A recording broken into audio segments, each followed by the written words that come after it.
What's good, everybody? Welcome back to the channel. Today, we're going to be talking about, yes, Bad Batch Season 3, Episode 9. But before we do get into that, remember, hit that subscribe, like, and notification bell so you're always in the know on everything Star Wars. Don't forget, I have a membership program and a merch store. Without further ado, let's get into today's episode. Now, yesterday, we got Episode 9, and we got the debut in the Bad Batch Season 3 finale, well, season finale, shall I say, of Asajj Ventress. Now, I definitely will be honest, I was not thinking she was going to come this soon, even though we're like 5 episodes out, or 5 episodes left, but I didn't think so. I thought maybe we would have gotten that clone shadow agent trooper from, what was it, a couple episodes ago. I thought maybe, okay, they'll finish that one and save Asajj for the very end, and I'll tell you why I think they were going to do that in just the next few minutes.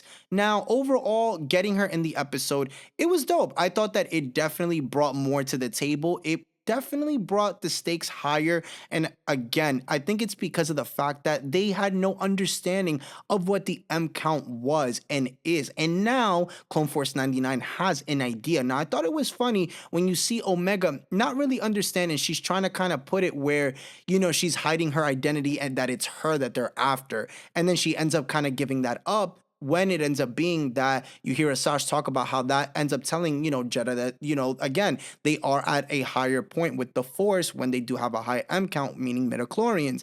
And then Omega kind of says, oh, so I'm a Jedi. But in reality, that's not going to make her a Jedi just yet, because she does need to be trained like a Jedi the way Asajj was trying to do, even though some of those trials that she was doing for her wasn't really to solidify that she's a Jedi just yet, because again, she also sensed, meaning Asajj, that Clone Force 99 was a little hesitant on Asajj because they do remember her from the Clone Wars and the terrible things that she has done, as mentioned when they did look her up on the data pad. But overall, they finally know what the M count is and what that means for the future of Omega. Now, the other thing I want to talk about is her resurrection. They didn't even talk about that at all. Now, we knew that wasn't going to be at the forefront because, again, that's not really what's at hand or what's at stake here.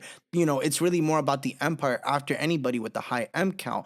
But I thought that it was something that they could have just tackled a little bit, because there is no understanding of how she survived Order 66, only other than Dark Disciple. But again, that still doesn't give us anything, because in Dark Disciple, she ends up dying in the arms of Quinlan Vos during the Clone Wars at the hands of Count Dooku. So there still has to be something that they have to give us in a sense of what ends up happening to her or how she ended up surviving. Now, the other thing that I do want to talk about is her redemption. I think that was one of the key things we've noticed, or that can be taken away in this episode, because even in the episode, she ended up not killing that big creature. She didn't kill Clone Force 99 the way she could have. And again, she just kicked them. She murked Clone Force 99. I have to say, if y'all didn't enjoy that fight scene, I mean, I don't know, but I did. And I thought that was very John Wick, and I really, really much enjoyed it. But I think overall, they did a really good job in promoting her redemption arc, or path, shall I say. Now, when it comes to also her and her yellow lightsabers,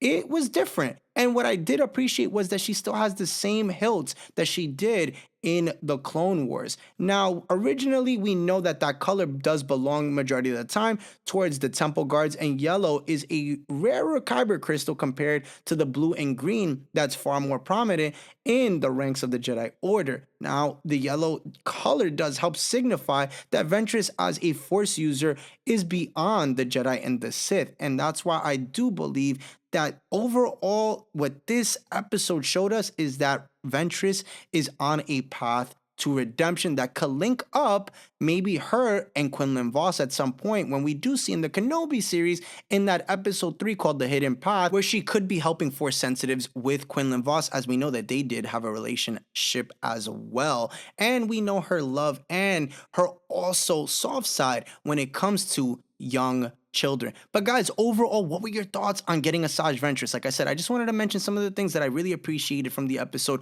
with her character that I thought stood out to me with her character. But I will be diving a little bit deeper into more of a single subject from her character that we did get, and I want to talk about that going forward. Thank you so much for tuning into today's video, guys. Make sure to hit that subscribe, like, and notification bell so you're always in the know on everything Star Wars. Don't forget to have a membership and a merch store, and I'll catch you guys in the comment section and in tomorrow's video.